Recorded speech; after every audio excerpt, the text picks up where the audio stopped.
Happy Mechanic and Day Broknex. Today we're going to work on this Rubicon and replace front CV axles because, well, you know,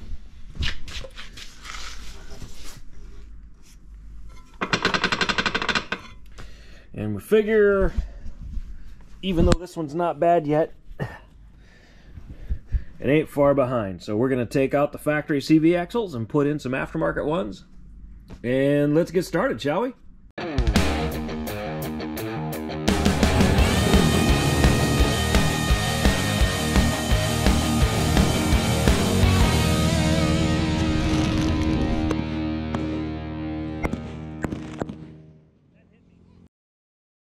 All right, got the cotter. Ooh, look at that. Light's in a bad spot. We got the cotter pin out, and now it's a 30 mil socket to get this off. And the electric ugga-duggas, let's see if that'll work.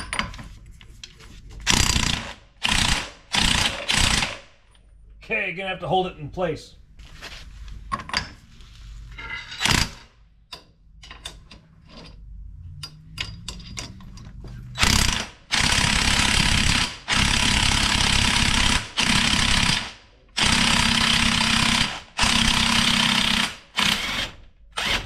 Wow.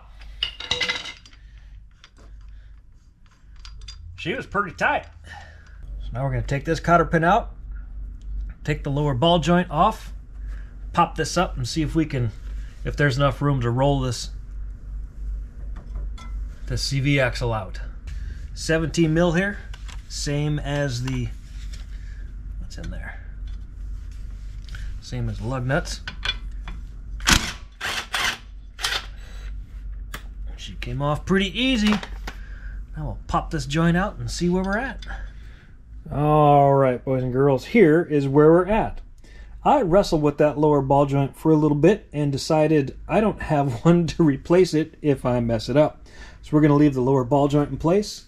So instead, I undid the two bolts right there for the caliper. There's one there and one there. That just holds right in there. They are both, take a 12mm wrench.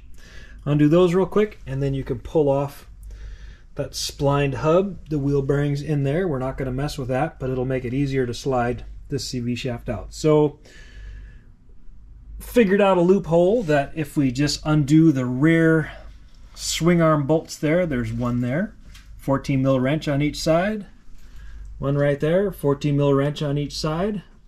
We can undo that rear arm and just, without undoing the tie rods and ball joints, we can just pivot that whole thing up and slip the axle out. We'll see if it works. We're doing this side of the swing arm bolt. It's kind of tight in here, but it's quite doable. We're in that second one, and these are tight, and I prefer to use ugga-duggas, but since you can't get ugga-duggas in there, we're just gonna do the old OSHA approved wrench stack method just to get it loosened up enough until the bolt starts spinning like that. There's enough room. We can get about 2 clicks on a gear wrench, but, well, 3 clicks. 3 clicks on a gear wrench. That's enough. Shouldn't take more than a half hour to get this bolt undone.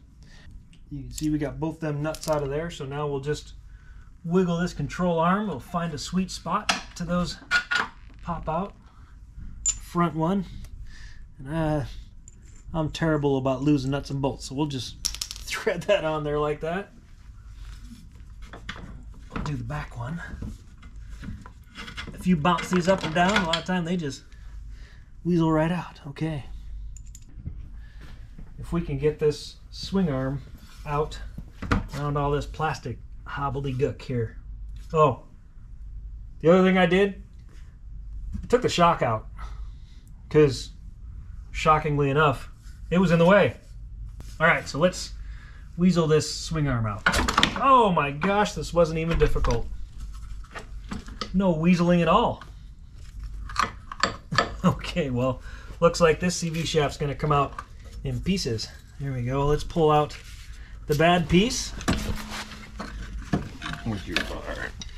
Yeah, we'll just do this real quick. Watch. Nah, I doubt it'll pry. You usually gotta pop them.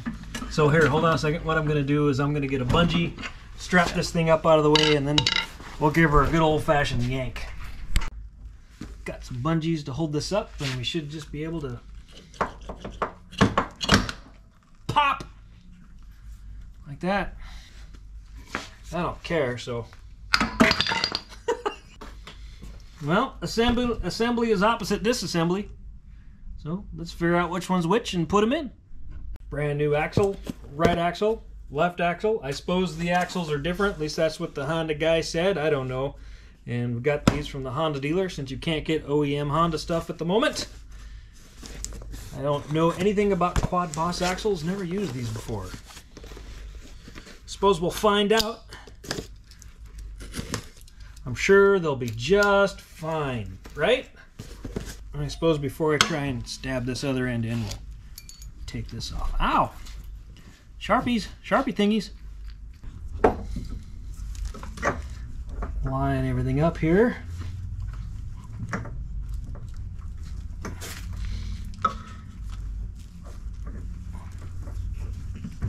There we go.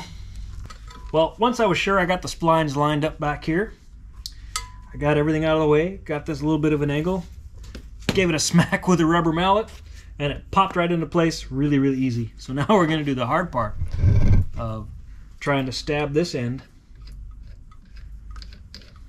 Take the nut back off. I didn't want to hit the threads even with a rubber mallet because been there, done that. Put the nut back on. Let's see how easy this will or won't be.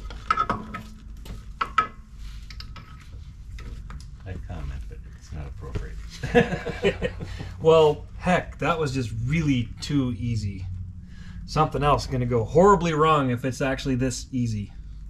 We'll try that. What do you think? So now we're going to try and pop this back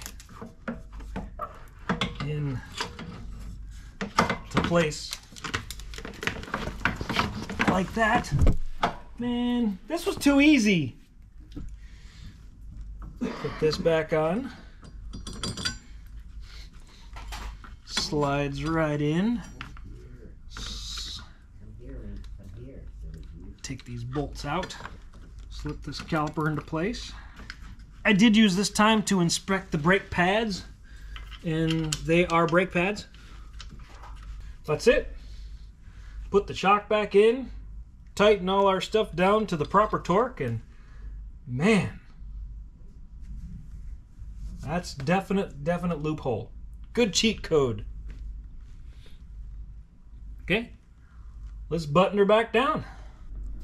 Upon further inspection, that's what I like to do when I'm inside a four-wheeler like this here. We got everything torqued down properly, and this machine has been notorious for being noisy. And look at this. There's a broken weld, and it's the same on the other side. All right, we will tighten up these. Put the shock back on. I almost forgot to do that.